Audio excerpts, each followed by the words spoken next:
जी अस्सलाम वालेकुम की हाल है जनाब साहब दोस्तों का उम्मीद करना तुम सारे बिल्कुल ठीक होवोगे।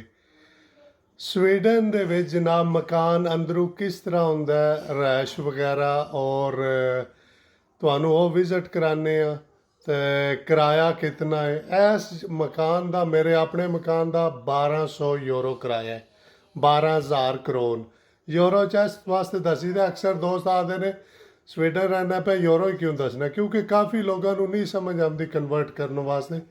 ਤੇ ਮੈਂ ਜਨਾਬ ਤੁਹਾਨੂੰ ਵਿਜ਼ਿਟ ਕਰਾਣਾ ਛੋਟਾ ਜਿਹਾ ਇਹ ਜਨਾਬ ਹਾਲ ਇਹ ਜਿਹੜਾ ਇਹ ਜਨਾਬ ਹਾਲ ਇਹ ਇੱਕ ਛੋਟੀ ਦਾ ਬੈੱਡ ਇੱਕ ਡਬਲ ਬੈੱਡ ਔਰ ਇਹ ਜਨਾਬ ਮੇਰੀ ਇੱਕ ਬੈੱਡ ਇਹ ਹਾਲ ਦੇ ਵਿੱਚ ਇਸ ਵਾਸਤੇ ਇਹਨੇ ਕਿ ਟੀਵੀ ਸ਼ੀਵੀ ਇੱਥੇ ਹੁੰਦਾ ਹੈ ਤੇ ਕਿਸ ਵੇਲੇ ਆ ਕੇ ਬਹਿ ਕੇ ਵੇਖ ਲੈਂਦੇ ਨੇ। ਇਹ ਇੱਕ ਹਾਲ ਹੈ ਵੱਡਾ ਔਰ ਮੈਂ ਤੁਹਾਨੂੰ ਕਮਰੇ ਦਾ ਵੀ ਵਿਜ਼ਿਟ ਕਰਾਉਣਾ। ਪਹਿਲਾਂ ਮੈਂ ਤੁਹਾਨੂੰ ਕਿਚਨ ਨਾਲ ਖੜਨਾ ਇਹ ਜਨਾਬ ਕਿਚਨ ਹੈ ਔਰ ਇੱਥੇ ਚੁੱਲ੍ਹੇ ਵਗੈਰਾ ਟੱਚ ਹੁੰਦੇ ਨੇ। ਅਗਰ ਕੋਈ ਨੁਕਸਾਨ ਤੁਸੀਂ ਕਰਨਾ ਇਹ ਵੋ ਅਗਰ ਤੁਹਾਡੇ ਕੋਲ ਕੋਈ ਨੁਕਸਾਨ ਹੋਵੇ ਤਾਂ ਤੁਸੀਂ ਪੇ ਕਰਨਾ। ਅਗਰ ਉਹ ਚੁੱਲ੍ਹਾ ਖਰਾਬ ਹੋ ਜੇ ਇਹ ਵੋ ਉਹ ਤੁਹਾਡਾ ਜਨਾਬ ਮੇਰੀ ਆ ਕੇ ਫ੍ਰੀ ਸਹੀ ਕਰਦੇ ਨੇ। ਔਰ ਮੈਨੂੰ ਇੱਕ ਚੀਜ਼ ਬੜੀ ਅੱਛੀ ਲੱਗਦੀ ਪਾਕਿਸਤਾਨ ਵਿੱਚ ਵੀ ਉਹ ਬਣਾਉਂਦੇ ਨੇ ਕਿਚਨ ਤੇ ਇਹ ਵੀ ਵੇਖ ਲਓ ਕਿਚਨ ਬਣੇ ਆ ਕਿਤਨਾ ਪਿਆਰਾ ਤੇ ਖੂਬਸੂਰਤ। ਔਰ ਇਹ ਬਾਹਰ ਹੈ ਜਨਾਬ ਬਾਲਕੋਨੀ ਛੋਟੀ ਜੀ ਇਹ ਬੱਚਿਆਂ ਦੇ ਖੇਡਣ ਵਾਸਤੇ। ਤੇ ਹੁਣ ਮੈਂ ਤੁਹਾਨੂੰ ਜਨਾਬ ਕਮਰੇ ਦਾ ਵਿਜ਼ਿਟ ਕਰਾਉਣਾ। ਆ ਜਾਓ ਜਨਾਬ ਮੇਰੇ ਨਾਲ ਕਮਰੇ 'ਚ। ਇਹ ਮੇਨ ਕੇ ਨਾਲ ਦਾ ਗੈਲਰੀ ਆ ਜਾ ਇਹ ਜਨਾਬ ਕਮਰਾ ਜ਼ੈਨਬ ਕੀ ਹੋਇਆ ਮੇਰੇ ਪੁੱਤ ਇਹਦੇ 'ਚ ਵੀ ਮਸਲਨ ਇੱਕ ਡਬਲ ਬੈੱਡ ਹੈ ਇੱਕ ਸਿੰਗਲ ਹੈ ਔਰ ਇੱਥੇ ਵੀ ਟੀਵੀ ਵਗੈਰਾ ਰਾਤ ਨੂੰ ਸੌਣ ਲੱਗਿਆ ਕਿਸੇ ਵੇਲੇ ਅੱਧੇ ਇੱਧਰ ਆ ਜਾਂਦੇ ਨੇ ਇੱਕ ਅੱਧਾ ਉੱਧਰ ਜੀ।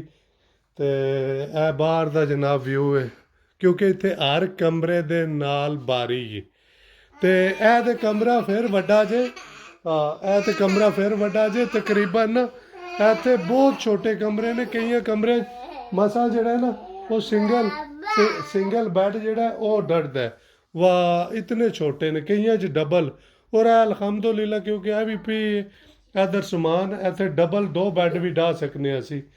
ਮੈਂ ਇੱਕ ਆਮ ਬੰਦੇ ਦੀ ਗੱਲ ਕਰ ਰਿਹਾ ਮੈਂ ਐਡਾ VIP ਨਹੀਂ ਹੈ ਮੈਂ ਤਾਂ ਵਾਸਤੇ ਦੱਸ ਰਿਹਾ ਕਿ ਮੈਂ ਇੱਕ ਆਮ ਬੰਦੇ ਦੀ ਰਿਹਾਇਸ਼ ਦੇ ਬਾਰੇ। ਔਰ ਇਹ ਮੇਨ ਹਾਲ ਹੈ ਜਨਾਬ।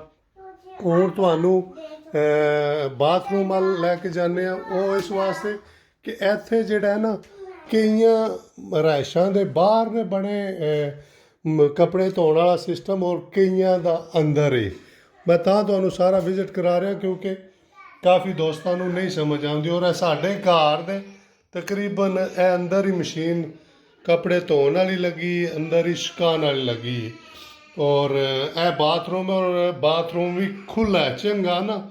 ਕਈਆਂ ਜਗ੍ਹਾ 'ਤੇ ਮੈਂ ਵੇਖਿਆ ਬਿਲਕੁਲ ਜਨਾਬ ਮੇਰੀ ਇਹ ਛੋਟੇ ਜਿਹੇ ਬਾਥਰੂਮ ਨੇ ਇਤਨੇ ਵਿੱਚ ਨਾ ਮਸਾਂ ਤੇ ਔਰ ਇਹ ਇਨਫੋਰਮੇਸ਼ਨ ਇਸ ਵਾਸਤੇ ਕਿਉਂਕਿ ਅਕਸਰ ਨਵੇਂ ਬੰਦੇ ਜਿਹੜੇ ਆਉਂਦੇ ਨੇ ਨਾ ਉਹਨਾਂ ਵਾਸਤੇ ਇਹ ਬੜੀ ਅੱਛੀ ਹੁੰਦੀ ਹੈ ਕਿ ਉਹਨਾਂ ਨੂੰ ਪਤਾ ਹੋਵੇ ਕਿ।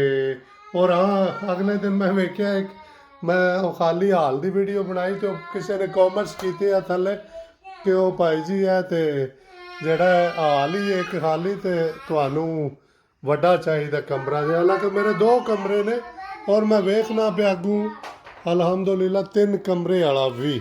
ਔਰ ਇਹ ਵੀ ਮਕਾਨ ਬਿਲਕੁਲ ਨਵਾਂ ਜ਼ਬਰਦਸਤ ਹੈ ਇਹ ਨਹੀਂ ਕੋਈ ਪੁਰਾਣਾ ਹੈ ਬਿਲਕੁਲ ਨਵਾਂ ਮਕਾਨ ਬਣੇ। ਤੇ 1200 ਯੂਰੋ ਕਿਰਾਇਆ ਜਨਾਬ।